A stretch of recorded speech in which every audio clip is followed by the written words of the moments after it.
إن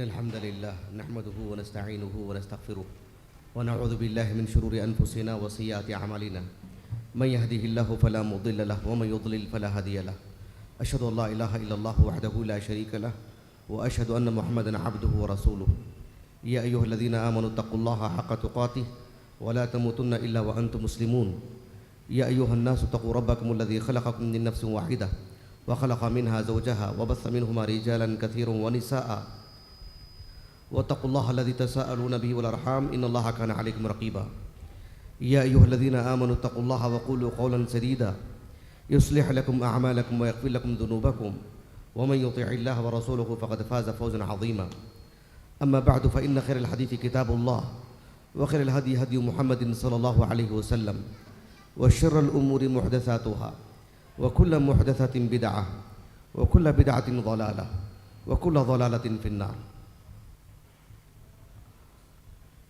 انشاءاللہ تعالی آج کی اس نشست میں مجھے جس موضوع کا مکلف کیا گیا ہے اس سلسلے میں نہایت اختصار سے کچھ باتیں آپ کے سامنے رکھوں گا۔ اپنی بات کے آغاز سے پہلے ایک بات یہ کہ اس نشست کا جو آغاز تلاوت کلام پاک سے ہوا، نام کیا تھا؟ حافظ یعقوب نام تھا، حافظ یعقوب جامی۔ تو ہم یوٹیوب میں بہت ساری قراتیں سنتے ہیں، لیکن اتنی اچھی قرات براہ راست میں نے بہت دنوں کے بعد میں نے سنا ہے۔ تو مسلم معاشرے میں جو عرف ہے کہ کسی کی قرات اچھی ہو، نظم اچھی ہو، تو ان کے لیے ہدیے بھی دیے جاتے ہیں۔ تو انشاءاللہ ان کو ہماری طرف سے 500 روپے ہدیہ ہے۔ بہت اچھی قرات رہی ان کی الحمدللہ۔ حافظ یعقوب جامی صاحب، بہت دنوں کے بعد براہ راست ایک اچھی قرات سننے کو ملی الحمدللہ۔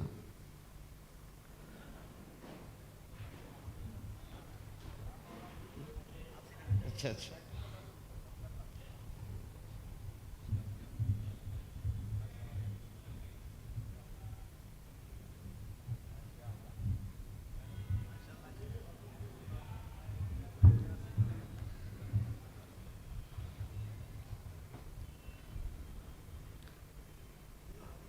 یہ جو نشست ہے جس میں مجھے یہ بتانا ہے کہ عوام کو اہل علم سے اپنا ربط کیسے پیدا کرنا چاہیے اور علماء کو عوام سے کیسے قریب ہونا چاہیے،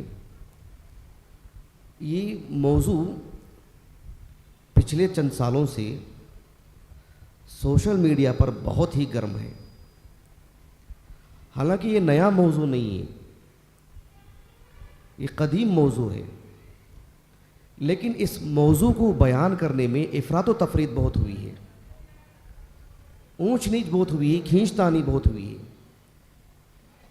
شرعی علم ایک محترم علم ہے، اس کو منوانے کی ضرورت نہیں ہے، اور شرعی علم کے جو حاملین ہیں وہ بھی ایک واضح بات ہے، اسے منوانے کی بات نہیں، لیکن کسی طور پر بھی طرفین میں اگر کھینچ تانی ہو تو پھر اصل موضوع ختم ہو جاتا ہے۔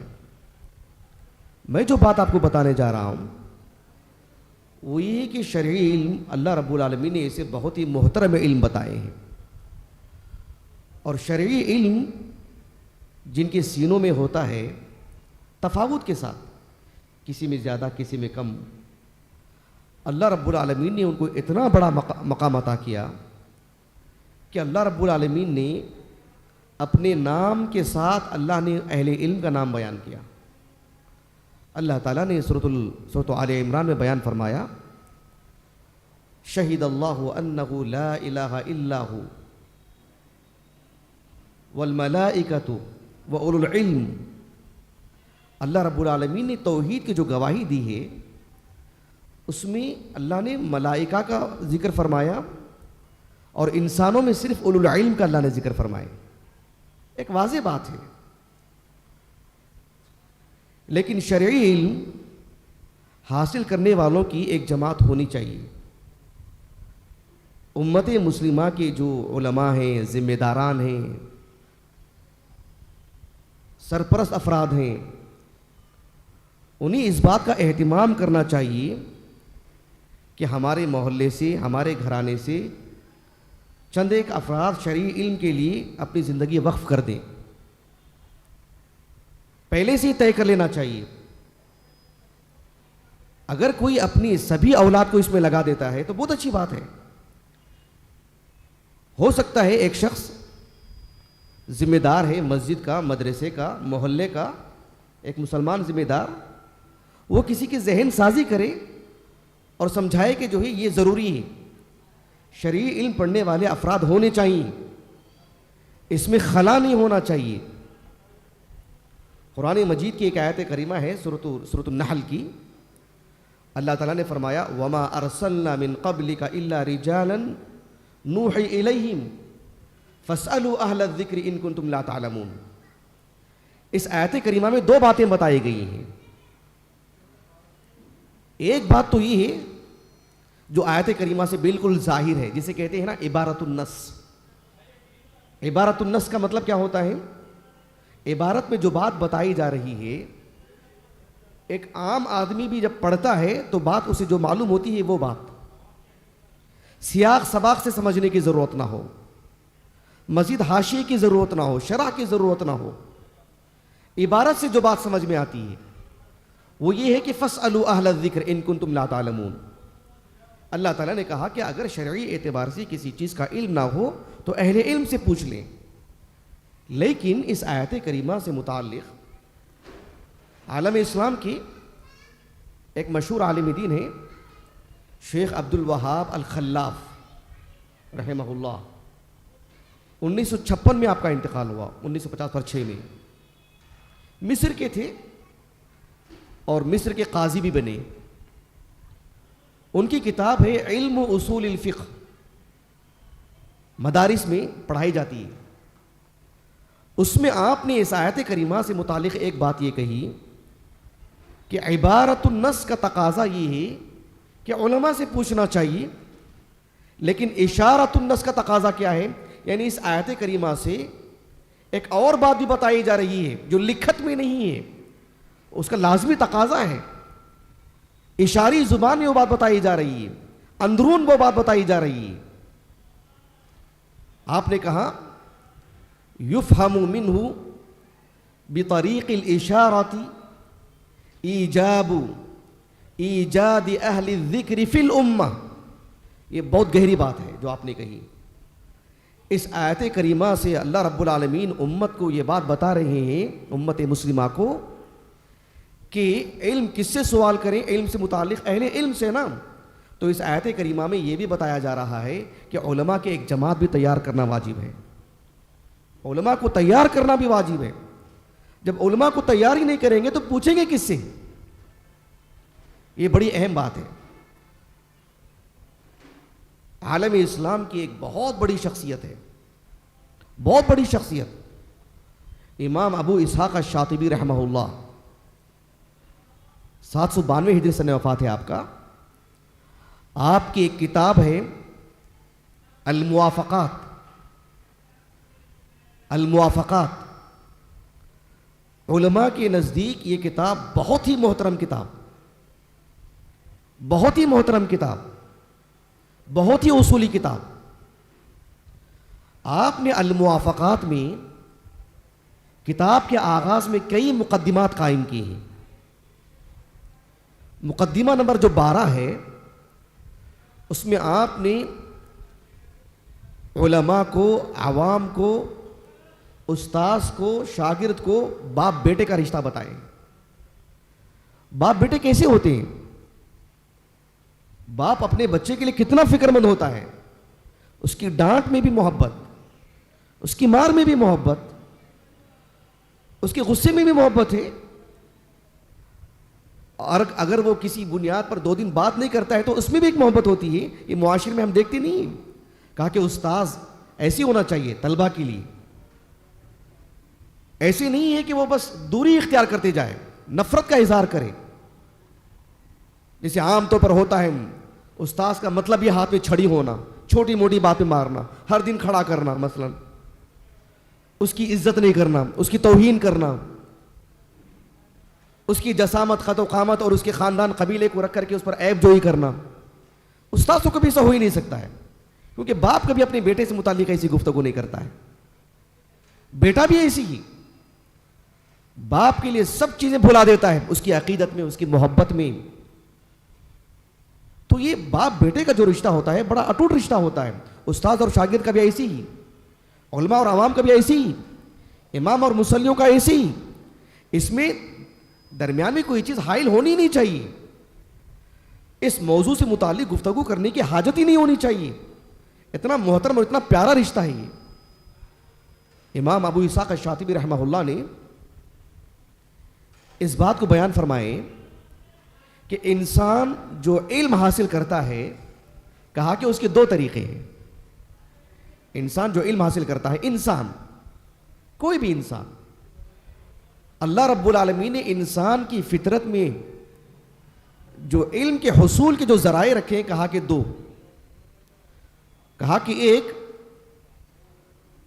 وہ ہے جسے سکھایا نہیں جاتا، انسان خود بخود سیکھ لیتا ہے. جیسے بچے کو بھوک لگتی ہے، شیرخوار بچہ ہے، چھوٹا بچہ ہے، بھوک پر اسے جو رونا آتا ہے اسے سکھایا جاتا ہے کہ بھوک لگتی ہے تو رونا چاہیے، خود بخود رو دیتا ہے بچہ، اور ماں اس کے رونے کو سمجھ لیتی ہے. بچہ خود بخود دودھ پیتا ہے. اس کے لیے کوئی خاص تدریب، کوئی خاص سکھانا نہیں ہوتا ہے.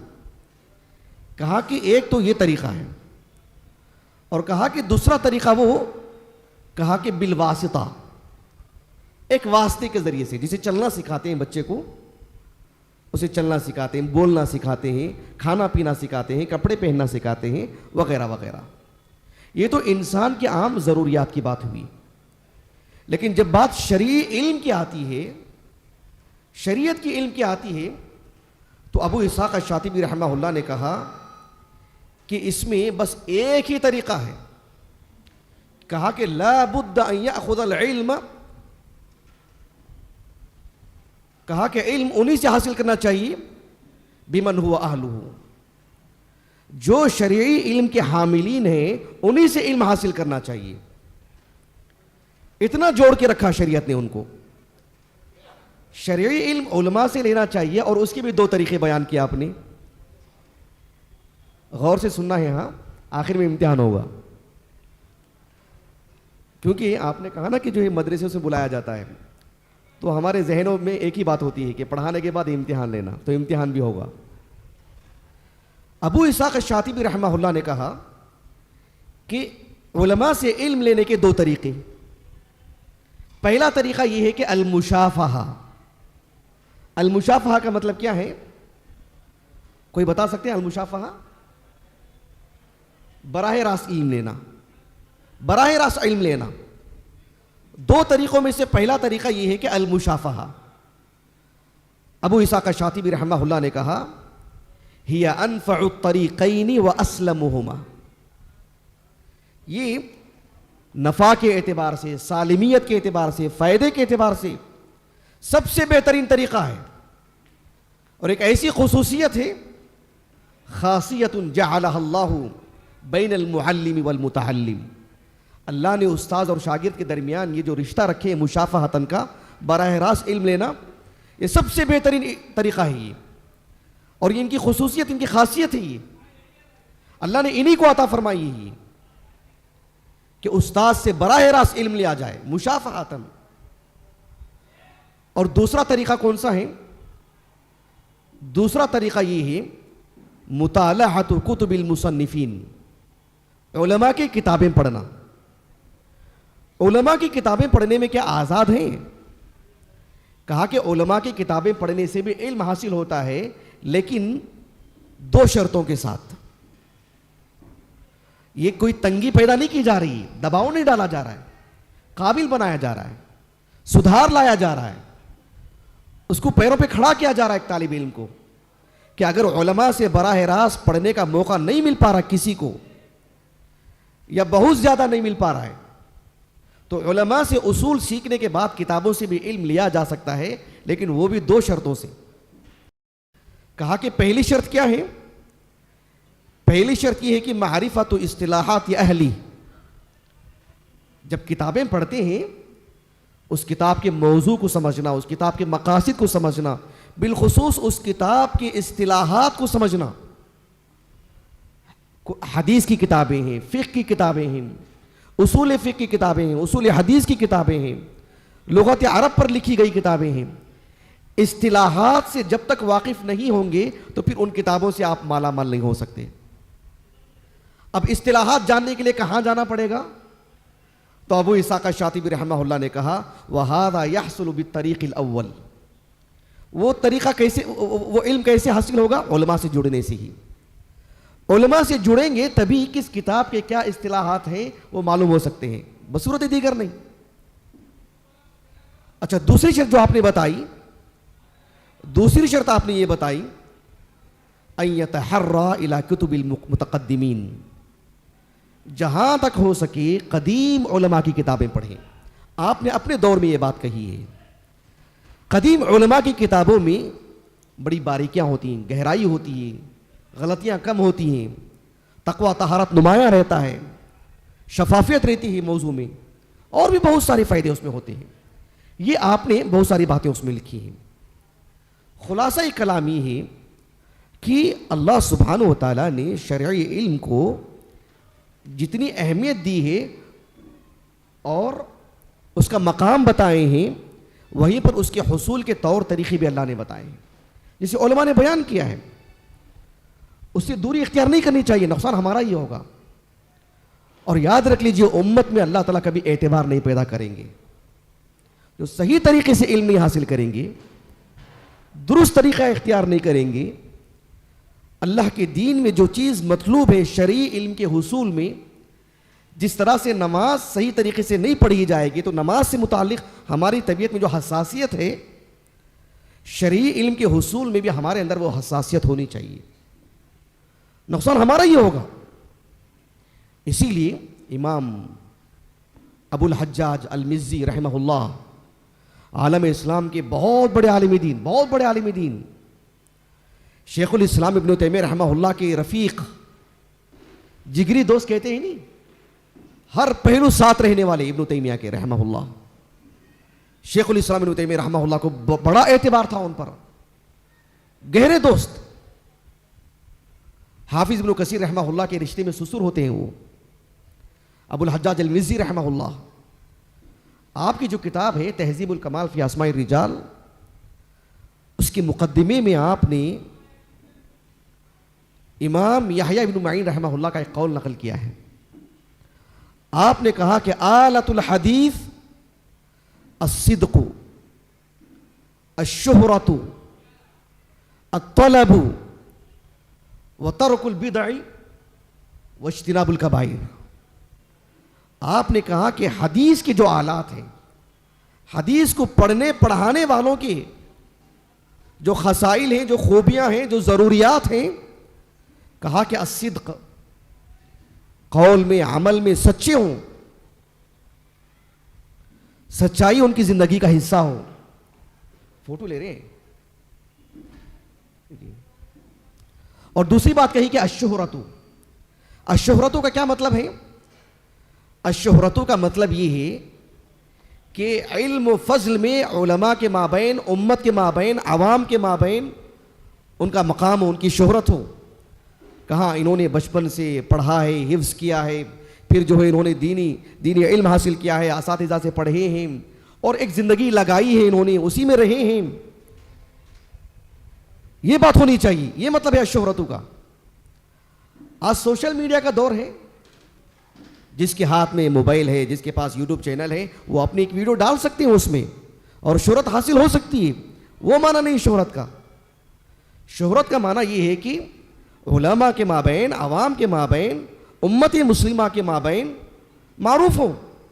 امام بخاری صرف علماء کے مابین نہیں، عوام کے مابین نہیں، سب جانتے ہیں آپ کو، آپ کس درجے کے عالم دین ہیں.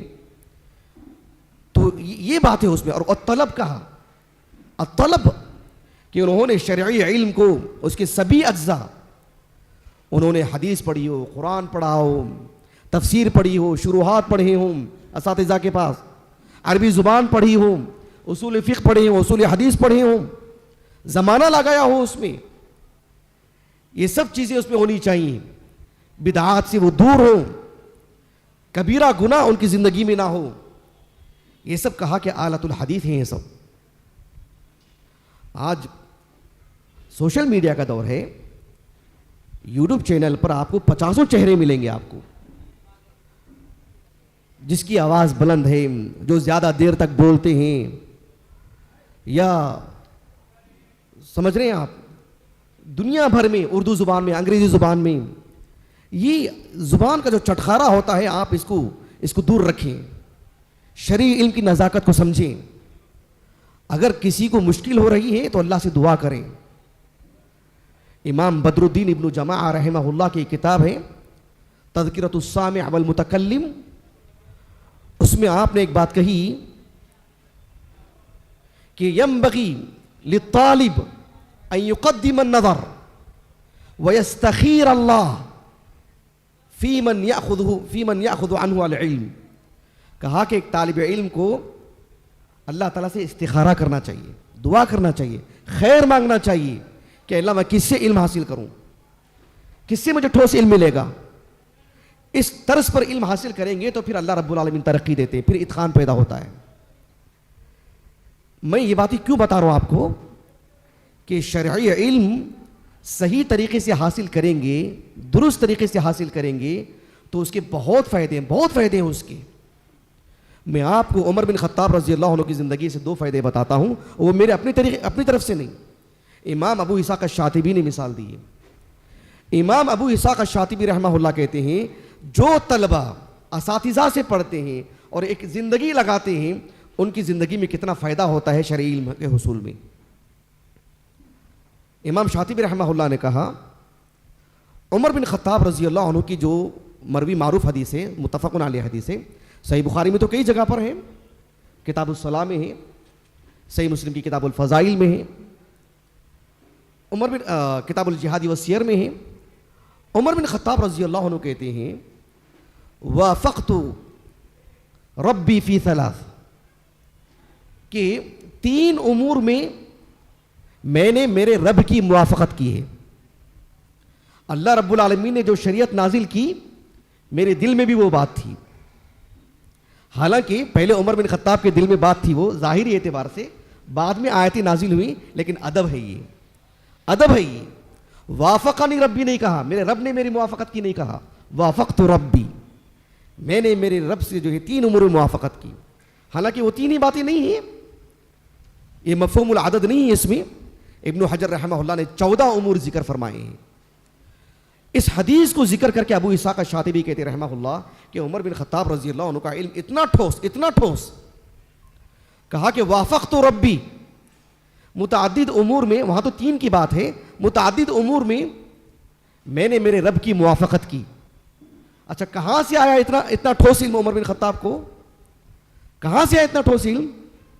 ابو اسحاق الشاطبی رحمہ اللہ کہتے ہیں کہ فہی من فوائد المجالسہ، یہ علماء کی صحبتوں کا نتیجہ ہے، اللہ کے رسول کی صحبت کا نتیجہ، ابو بکر صدیق کی صحبت کا نتیجہ.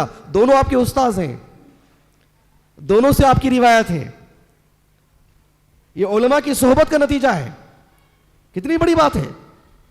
اذ یفتح للمتعلم بین ایدیہم ما لا یفتح دونہم، ایک طالب علم کو جو گرہیں کھلتی ہیں دوسروں کو ایسے گرہیں نہیں کھلتی. یہ استاذ کی صحبت کا نتیجہ ہے کہ وافقت ربی فی 3. ایک اور واقعہ میں آپ کو بتاتا ہوں، اور یہ بھی ابو اسحاق الشاطبی نے ذکر کیا رحمہ اللہ. عمر بن خطاب رضی اللہ عنہ صلح حدیبیہ کے موقع پر اللہ کے رسول علیہ السلام نے صحابہ کو واپس جانے کے لیے کہا. سب کو معلوم ہے, میں تفصیل میں نہیں جا رہا ہوں, اصل بات بتانا چاہتا ہوں. واپس جانے کے لیے کہا. آپ نے خود حلق کروایا, آپ نے نہر کی اپنے جانوروں کو, اپنے اونٹوں کو. سبھی صحابہ نے کر لیے, واپس جانے لگے. عمر بن خطاب رضی اللہ عنہ جہاں بہت اپنے اندر جوش و خروش رکھتے تھے, وہیں پر بہت ہی تابعدار انسان تھے عمر بن خطاب رضی اللہ عنہ. جوشیلے ہونے کا یہ مطلب نہیں تھا کہ کبھی اللہ کے رسول کی آواز پر اپنی آواز بلند کی ہو, کبھی جوش میں آ کر کے آپ نے یہ کہنا نہیں میں ایسے ہی کروں گا, نہیں. بہت تابعدار انسان. عمر بن خطاب رضی اللہ عنہ اللہ کے رسول کے پاس آئے اور آ کر کے کہا السنا علی حق وہم علی باطل. اے اللہ کے رسول, ہم حق پر نہیں ہیں اور وہ باطل پر نہیں ہیں. الیس قتلانا فی الجنہ وقتلاہم فی النار. ہمارے جو شہداء ہیں وہ جنت میں نہیں گئے کیا, اور ان کے جو مقتولین ہیں وہ جہنم رسید نہیں ہوئے ہیں؟ پھر بھی کیوں ہم تنازلی اختیار کر رہے ہیں؟ اللہ کے رسول نے بس ایک بات کہی. آپ نے کہا کہ یا ابن الخطاب انی رسول اللہ ولن یضیعنی اللہ. کہا کہ میں اللہ کا رسول ہوں اور مجھے اللہ ہرگز ضائع نہیں کرے گا. عمر بن خطاب وہاں سے چلے گئے رضی اللہ عنہ. ابو بکر صدیق کے پاس گئے, آپ نے بھی یہی جواب دیا. اب یہاں پر اس واقعے کو بیان کر کے ابو اسحاق الشاطبی کہتے ہیں رحمہ اللہ, کہتے ہیں کہ فتأمل قصۃ عمر بن الخطاب رضی اللہ عنہ فی صلح الحدیبیہ. کہتے ہیں کہ عمر بن خطاب رضی اللہ عنہ کے اس واقعے کو سامنے رکھ کر کے غور کریں. کیا غور کرنا چاہیے؟ کہتے ہیں کہ آپ نے کوئی شور شرابہ کیا, آپ نے جذباتی ہو گئے, آپ دو لوگوں کو لے کر کے الگ جماعت بنائی آپ نے, اللہ کے رسول کے خلاف کچھ کہا آپ نے صلی اللہ علیہ وسلم؟ آپ نے کچھ نہیں کہا. کہا کہ فہذا من فوائد الملازمہ والانقیاد للعلماء والصبر علیہم فی مواطن الاشکال. یہ آپ کی عبارت ہے. کتنی بصیرت افروز عبارت ہے آپ کی. آپ نے کہا کہ اللہ کے رسول ایک عالم دین, ایک امام, ایک معلم کی صحبت کا نتیجہ ہے یہ کہ اگر کسی مسئلے میں احتمال ہو, معنی واضح نہ ہو, تب بھی آپ استاذ کے زیر نگرانی رہیں. آپ اعتماد کریں اپنے استاذ پر, اپنے عالم پر, اپنے امام پر, ایک ذمہ دار پر, مسلمانوں کے امام پر, ان کے فیصلوں پر عزت کی نگاہ سے دیکھیں. جذبات میں آ کر کے دو ٹکڑے نہ ہو جائیں, دو جماعتیں نہ بنا لیں, شور شرابہ نہ کریں, سوشل میڈیا پر ان کے اور ان کے خلاف لکھتے نہ رہیں, ان کے خلاف بولیں نہ. اس سے مزید انتشار پیدا ہوگا. کتنی بری بات ہے, سبحان اللہ. تو اتنی ساری باتیں میں بتا کر میں آپ کو ایک اہم بات اور بتاتا ہوں, آخری بات نہایت اختصار سے. شریعت نے عام مسلمانوں کو علماء سے جوڑنے پر اتنا زور دکھایا ہے, اتنی سختی کی, اس میں مداہنت ہی نہیں کی, کسی طرح کا سمجھوتا نہیں کیا ہے. لیکن شریعت نے علم دینے والوں کو بھی یہ صلاح دی ہے کہ عوام کو اپنے سینے سے لگا کے رکھیں, ان کی تکریم کریں, ان کو عزت دیں, ان کو قریب لائیں, گفتار میں, کردار میں, کسی طور پر بھی. آپ کو وہ حدیث معلوم ہوگی جسے امام ابن ماجہ رحمہ اللہ اپنی السنن کی مقدمے میں لے کر آئے ہیں, کتاب افتتاح الصلاۃ میں. ابو سعید الخدری رضی اللہ عنہ کہتے ہیں اللہ کے رسول نے صحابہ سے کہا صلی اللہ علیہ وسلم, سیأتی علیکم قوم یطلبون العلم, کہ تمہارے پاس کچھ لوگ آئیں گے اور علم حاصل کرنے کے لیے آئیں گے. اللہ کے رسول نے کہا صلی اللہ علیہ وسلم, اذا رأیتموہم فقولوا مرحبا مرحبا بوصیت النبی صلی اللہ علیہ وسلم. جب وہ تمہارے پاس آئیں تو انہیں مرحبا کہو, ان کو خوش آمدید کہو ان کو، اور کہو کہ اللہ کے رسول کی وصیت تھی ہمارے لیے کہ جو شرعی علم حاصل کرنے کے لیے آئیں گے تو انہیں عزت دینا چاہیے، انہیں خوش آمدید کرنا چاہیے. مدرسوں میں ہوں، مسجدوں میں ہوں، اس طرح کے دینی پروگراموں میں کہیں بھی ہوں، شرعی علم حاصل کرنے والے جو لوگ آتے ہیں یہاں ہوں دور ہوں، ان کے لیے کسی طور پر بھی شریعت نے صرف تکریم کا پہلو رکھا ہے. اس میں کسی کی عزت اچھالنا بالخصوص بہت دکھ ہوتا ہے، بہت تکلیف ہوتی ہے. سوشل میڈیا بڑا حساس آلہ ہے، پوری دنیا دیکھتی ہے، پوری دنیا دیکھتی ہے، مسلمان بھی غیر مسلمین بھی. ذاتی مسائل کو لے کر کے کبھی کبھار لوگ دین کے حوالے سے سوشل میڈیا پر گفتگو کرتے ہیں، ممبر و محراب پر بھی، سامنے حدیث کی کتابیں رکھتے ہوئے بھی. یہ سب کسی طور پر بھی مناسب نہیں ہے. سوشل میڈیا ایک بہت بڑی دولت ہے اللہ رب العالمین کی. اللہ کے رسول نے کہا علیہ الصلوۃ والسلام،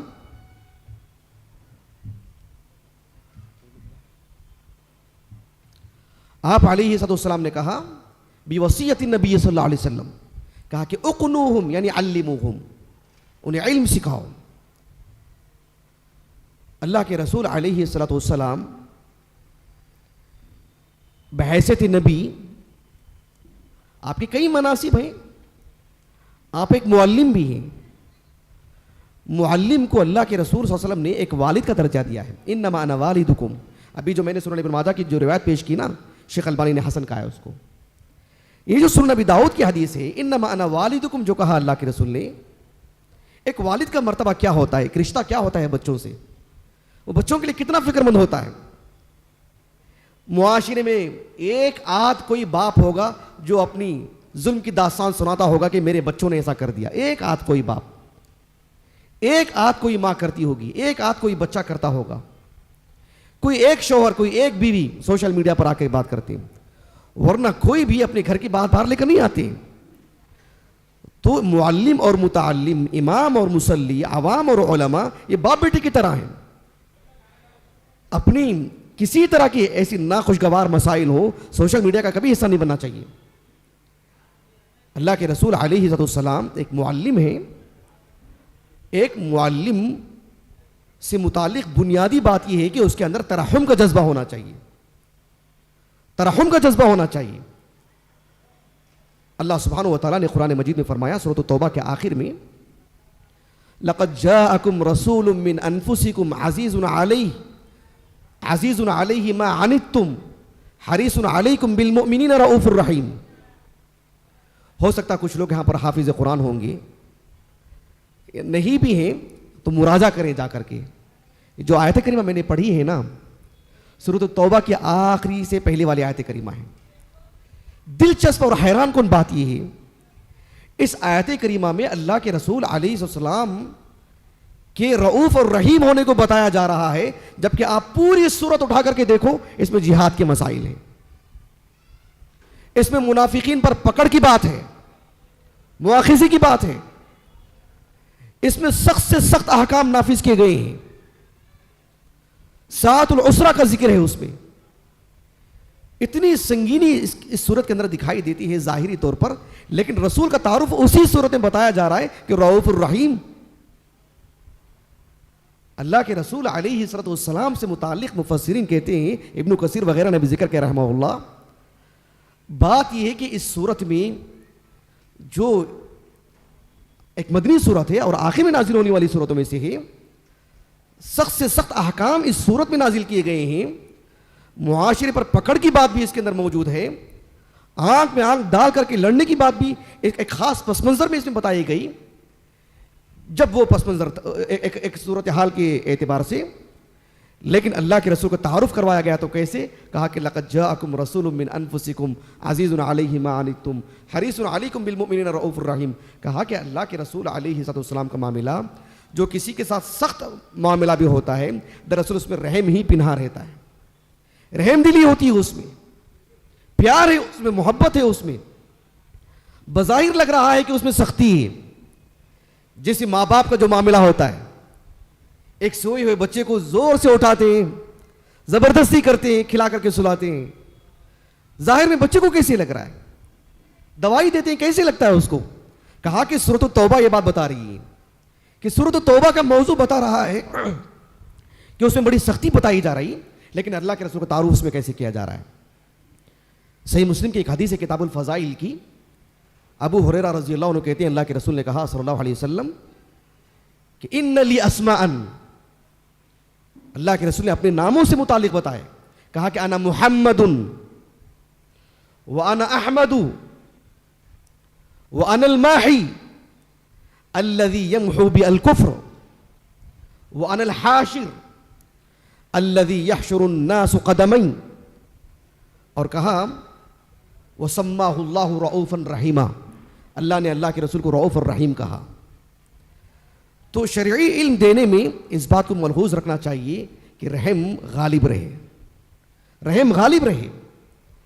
خطیب بغدادی رحمہ اللہ نے ایک عربی کا قول نقل کیا ہے، محاورہ ہے، کہا کہ من لانت کلمتہ وجبت محبتہ، جس کے بول میٹھے ہوتے ہیں اس کے حق میں محبت لازم ہو جاتی ہے، ایک محاورہ عربی زبان کا۔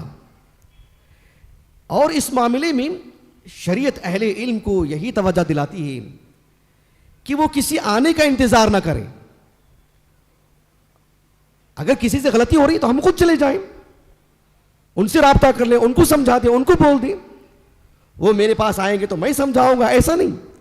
خطیب بغدادی رحمہ اللہ کی کتاب الجامع لاخلاق الراوی و آداب السامع، اس میں آپ نے علماء کا کردار بتاتے ہوئے کہا کہ امام بخاری کے استاذ رحمہ اللہ ابو عاصم النبیل رحمہ اللہ وہ کہتے تھے کہ لو لم تجیئونا لجئناکم، تم ہمارے پاس نہیں آؤ گے تو ہم تمہارے پاس آ جائیں گے۔ اللہ کے رسول صلی اللہ علیہ وسلم سے اتنی محبت تھی صحابہ کی۔ آپ جانتے ہیں، ایک بات آخری بات میرے موضوع سے متعلق، کہ صحابہ جب روایت بیان کرتے ہیں نا، سمعت من رسول اللہ صلی اللہ علیہ وسلم یا قال رسول اللہ صلی اللہ علیہ وسلم، صحیح مسلم کی حدیث ہے، علی بن ابی طالب کہتے ہیں رضی اللہ عنہ قال حبی صلی اللہ علیہ وسلم نہانی ان اقرأ راکعا و ساجدا، کہتے ہیں کہ نہانی حبی، میرے محبوب نے مجھے منع کیا۔ اللہ کے رسول کا نام نہیں لے سکتے۔ سنن ابی داؤد کی روایت ہے، ابو ہریرہ کہتے ہیں رضی اللہ عنہ سمعت حبی ابا القاسم صلی اللہ علیہ وسلم، کنیت سے، محبت میں اللہ کے رسول کا جب نام لیتے ہیں تو شرف اور سعادت اسی میں ہے، بلکہ تعظیم کا تقاضا یہ ہے کہ رسول اللہ کہیں صلی اللہ علیہ وسلم، لیکن محبت میں کہا کہ سمعت حبی ابا القاسم، وہ کہ جھوم کے نام لے رہے ہیں۔